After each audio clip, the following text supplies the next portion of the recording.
Welcome to Not My Shop. We're here with the free Saturn, here to hopefully work on it for the last time. I already sold this thing to my cousin, and I already bought something with the money, but there's a couple things this needs to have done before I drive it down to my cousin in Oklahoma.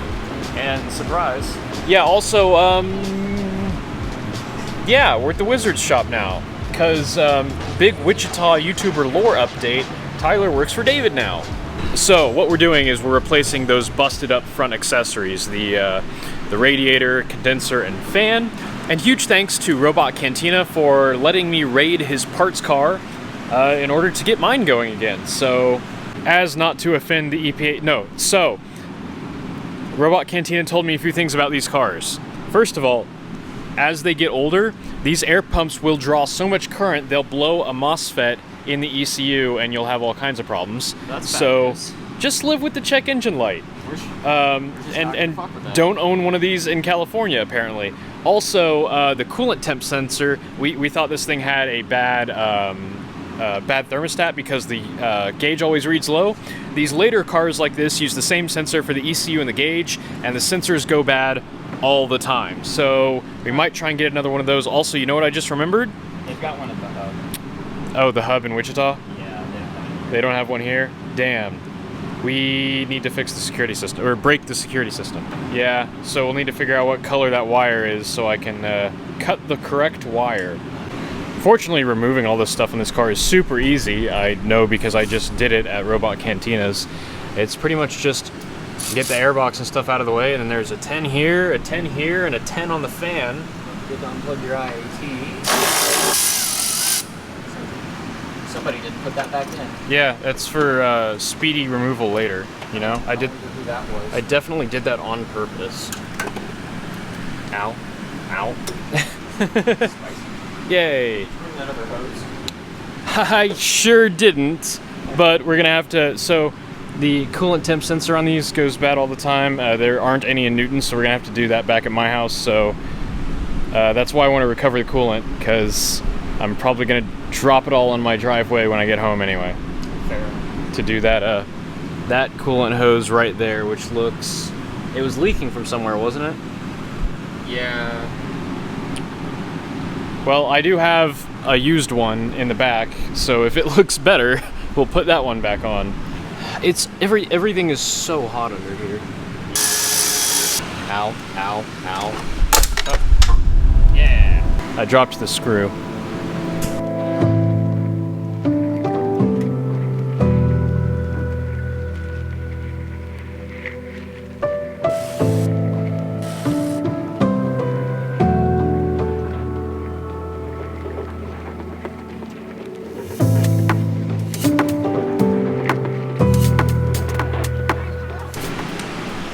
Very sad, isn't it? It's broke. A little bit. More broke. More broke.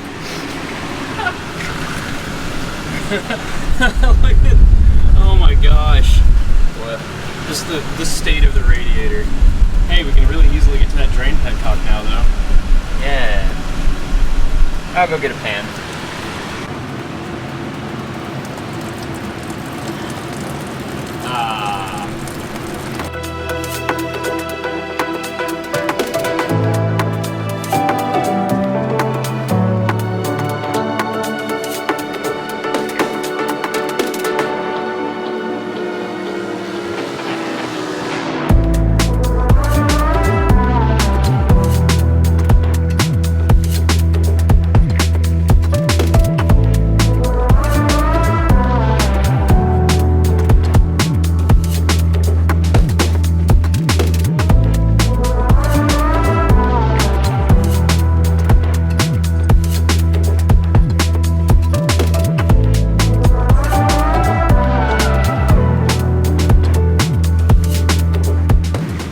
It is out. That is just never going to stop dripping a disgusting mess of Dex Cool and green coolant. But here's the old radiator. It is out, and it is very sad. Oh, Wow. What 8 is up? I'm leaking. I'm gonna mess up Wizard's floor. So, here we got the new stuff.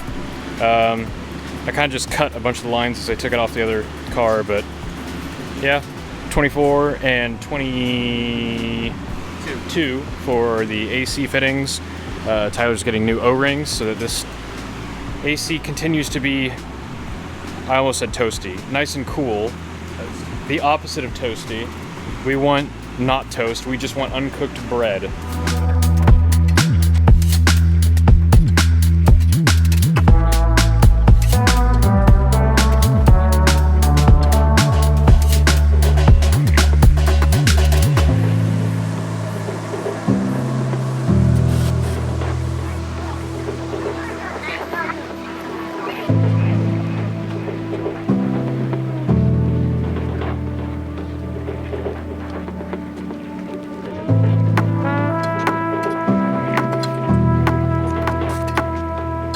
It's just that simple. It's all back in. It actually went in easier than it came out for some reason, probably because we had a better idea what we were doing.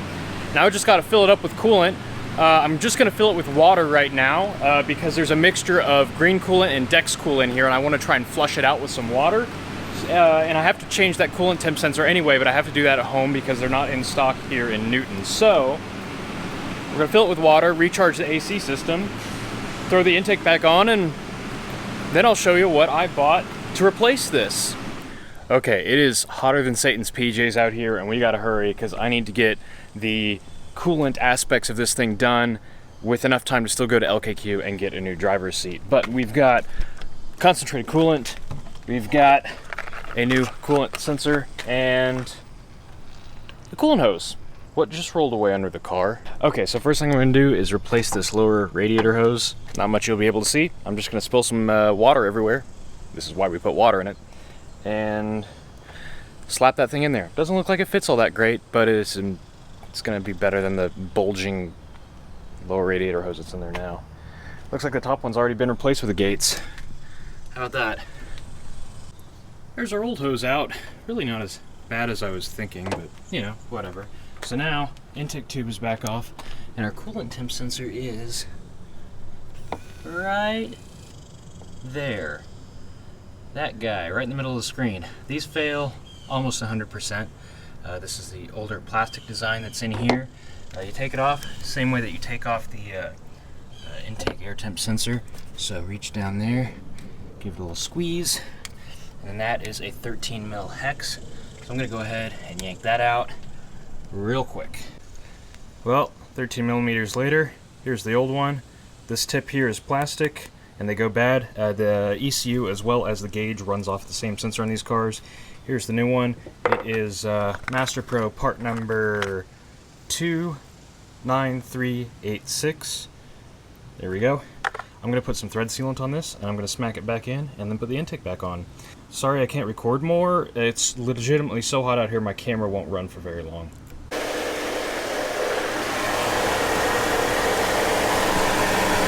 All right, well, there appears to be no leaks. Let's see if our temp gauge is coming up. It is, so that is good. Go ahead and pop the cap back on here for now. We'll see if that needs a top off later. I'll just leave this in the car for the moment and go to LKQ and grab a seat. Unfortunately, the seat's gonna be tan, but hey, at least it won't be broken. E10, weirdly enough. It's the tiniest fastener I've ever seen for a seat in a passenger car. Away we go. Bag acquired. I'm miserable. And also they close in 3 minutes, so just in the nick of time. Let's get this thing home. It is this level of humid in Kansas right now. So for those unfamiliar, this is what the old seat looks like, and it is stuck in a very erect position and missing most of its foam. Yeah, I know. This is what I got at LKQ. It's out of an SC or an SW or SL2, so it's a little bit fancier. It has tilting functionality and a headrest, and it's black, which is the correct color. And it's also filthy, which means I get to use one of my favorite things that I've recently purchased, my Milwaukee M18 vacuum cleaner. This thing, I would not run a detailing business out of it, but for quick cleanups like this, it's pretty dang great.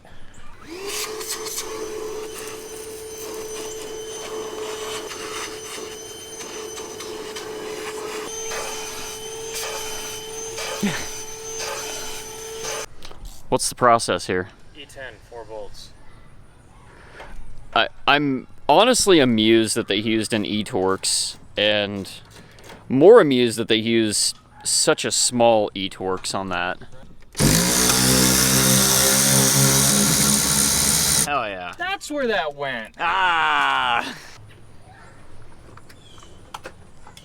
No, just trash. Oh, I wouldn't. You should put it in the fairy circle and say an incantation. Did you find money? Yes. Are you gonna vacuum that? Ooh, yeah!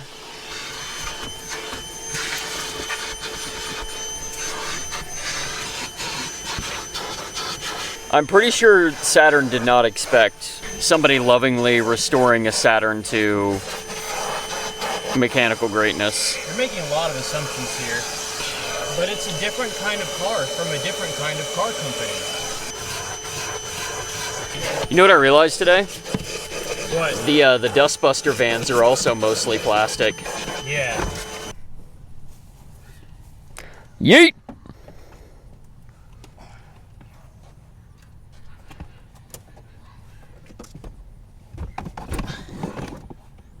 Cool. Having fun? Ah, Jake having difficulty getting in the hole. Okay. Seat's in, but is it any good? I haven't sat in it yet. Probably should have done that before I bought it, but it was the only one that wasn't completely destroyed, so let's see here. Gotta make sure this is somewhere safe. Okay. What's this do again? It gives you the uppies and the downies. Something. It does very little. But no, that feels actually fantastic. What a good seat. And not worn out. I'm impressed. For $50, thanks LKQ. I'm pretty pleased with that. Let's go buy a thermostat. LKQ sponsor this man. Oh yeah, I forgot to say on camera. New temp gauge in. Temperature still reads quite low. So I think our thermostat is probably suspect, and my cousin's obviously going to need the car in the winter. And if it's not getting up to temperature when it is 110 degrees out, it's definitely not going to do it in the winter. So that needs to be resolved. We're going to go grab a new thermostat from AutoZone, and then it should be road trip ready, I guess. I was real tempted to, there was a double-din radio, Saturn radio with a tape deck. Nice. I was tempted to grab that, because then you could use a cassette adapter. Chances are they'd want like $100 for it though. Probably. Mm. All right. It's miserable. Let's get in the AC. Yeah, your car has AC. Man, that new, there we go. Oh yeah. Give me the sauce. But Saturns are so easy to work on.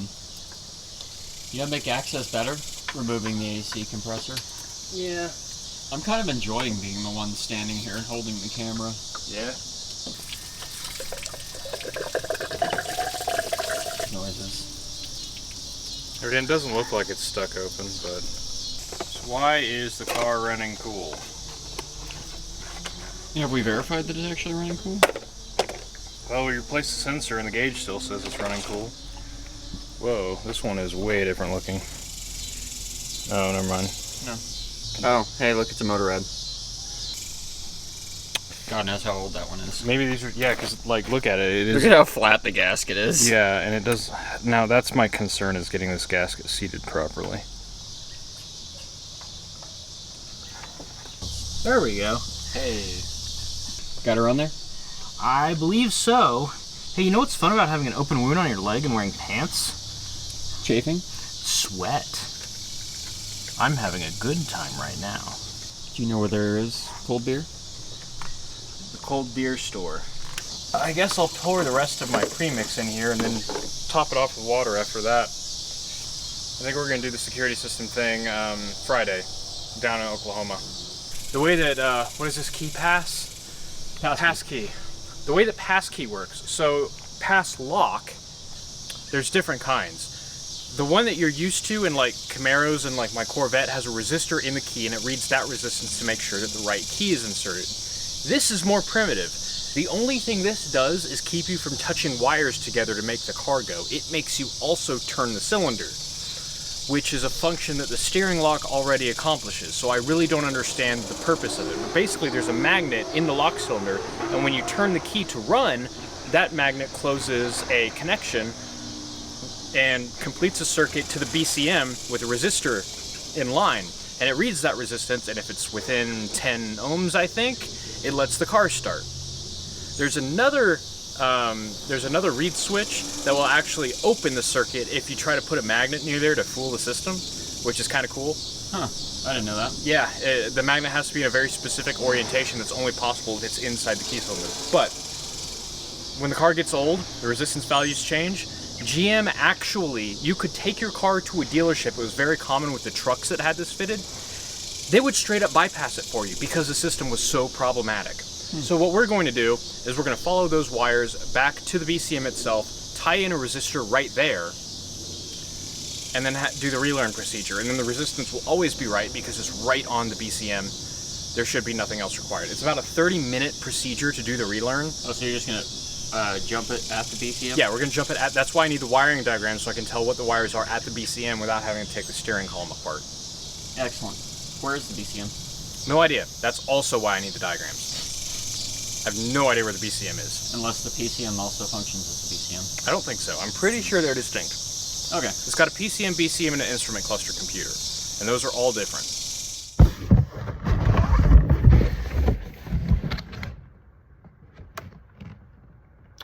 I'm excited about this one.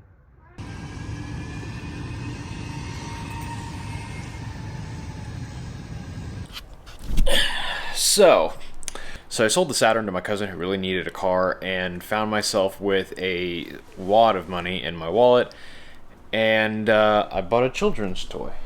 Again, I guess I bought the Razor, so this is really nothing new to me, but this is a little nicer than the Razor. Allow my cat to introduce you to the Evolve GTR. Yeah, it's an electric longboard. I've owned after one of these for a while, and the deal came up and I had the money, so here we are. It's a bamboo longboard with brushless motors in the rear, 2 of them here. Makes a decent amount of power, goes like 23 miles an hour for about 20-25 miles. Pretty darn useful little thing, and feels like you're flying, more or less. So let's get this out of here and take a closer look at it.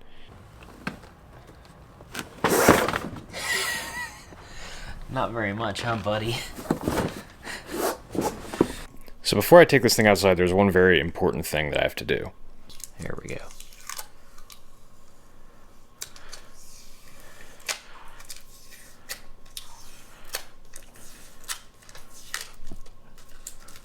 I tore it. Oh, I'm the worst.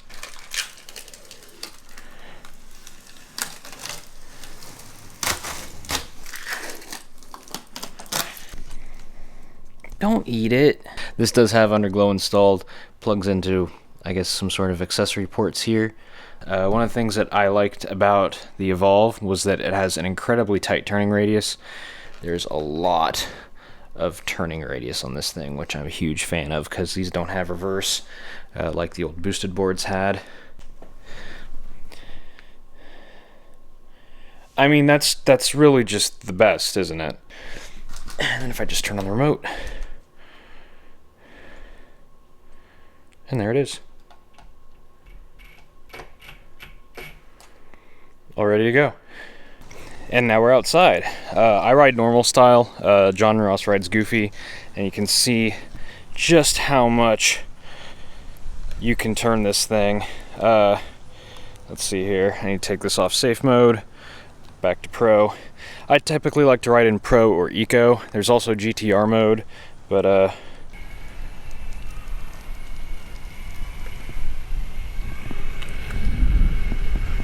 And you can see on the remote here, or maybe you can't, but it shows a speed in miles an hour, battery life or battery strength, both on the board and the remote, which is super nice. Here's brake. Here's the dead man switch, mode buttons, all pretty straightforward. I'm gonna look like the biggest tool right now vlogging on my skateboard while riding around the neighborhood, but I thought I'd just kind of mention why I went for a skateboard over an e-bike or a scooter. I've been building a lot of e-bike stuff lately and they do appeal to me, but the skateboard's really practical. Scooters are kind of practical. We have the rental scooters here, and the rental scooters are nice because they're not your problem. I can roll up to a shop, dump the scooter outside, and then it doesn't exist anymore as far as I'm concerned. I don't care what happens to it. I don't care if someone takes it. As soon as I stop paying for it, it's not my problem. If I owned a scooter, then it is my problem. I have to deal with locking it up. I have to figure out, you know, put an AirTag on it or something. If it walks away, that's a decent chunk of money. With an e-bike, you also have to lock it up, and an e-bike won't fit in my car's trunk very easily. A scooter would, but the scooter is just pretty inconvenient. The skateboard just kind of meets the perfect blend of portability and practicality because you can just dolly it around. I can go to a shop, I can pick up the front end of it, and I can just roll it around the shop. It's no problem. And with 20 plus miles of range, depending on how I ride it, I'm on the lighter end of the adult human scale, so it's really quite practical. I can actually go places. I could go from my house to downtown to a shop and then back again. No biggie. And also just the sensation of riding. Pretty much everyone is used to a bike. Pretty much everyone's ridden a bike. They know what that's like. A scooter is very similar. You've got handlebars in front of you. But on a board, it kind of feels like you're flying. Maybe not on this pavement, but with these pneumatic tires on relatively smooth pavement, once you get going, it is just a sensation that few people have felt before. And also the noise of the twin motors, it just sounds so Jetsons. And then, you know, unlike the street version, the pneumatic tires just give me so much more flexibility, even just on uneven pavement.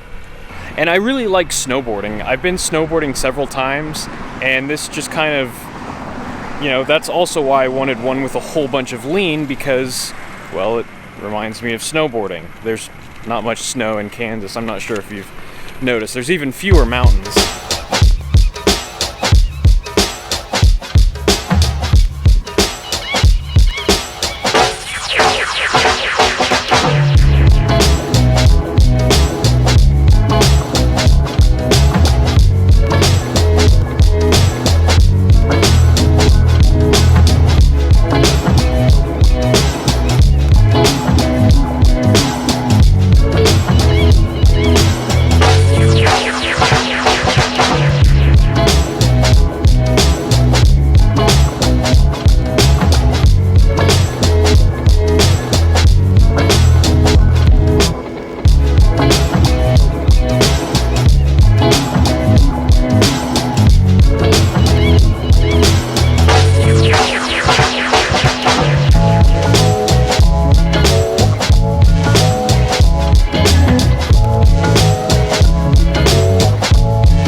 toys for adults are fun and all, but it's time to answer the question in the title at the end of the video. So 20 minutes of preamble, doing pretty good. Did I make any money off of a free car? You would think that it would be easy, but I think it's pretty close. So we're gonna start off. When I bought the car, I thought that all it would need was a valve body. New valve body for the transmission was $229. Then it also needed some miscellaneous electrical work. I spent about $50 on all that different stuff. Then we did all the mechanical work once we got it running. The shocks, brake pad, radiator hose, control arms, motor mounts, headlamps, and sway bar bushings were a single Rock Auto order of $468. The brake rotors were separate, $31. The driver's side mirror was not working properly, so I bought the wrong mirror for $31 and then bought the correct mirror for $41. Didn't return the wrong one because it was $31. Then it needed a battery, which was $74. The front tires were leaking down, so those were $75 for a couple of used tires. And then we had all the coolant stuff, which was a $15 thermostat, $13 coolant temp sensor, and $15 worth of coolant. And then I went to LKQ and spent $50 on a driver's seat. If we add it all together, that is $1,092. And I might have forgotten one or two things in there. So yeah, I got a car for free and somehow managed to lose $92 on it. I'm real bad at... I'm really bad at this. I'm really bad at this. Thanks for watching.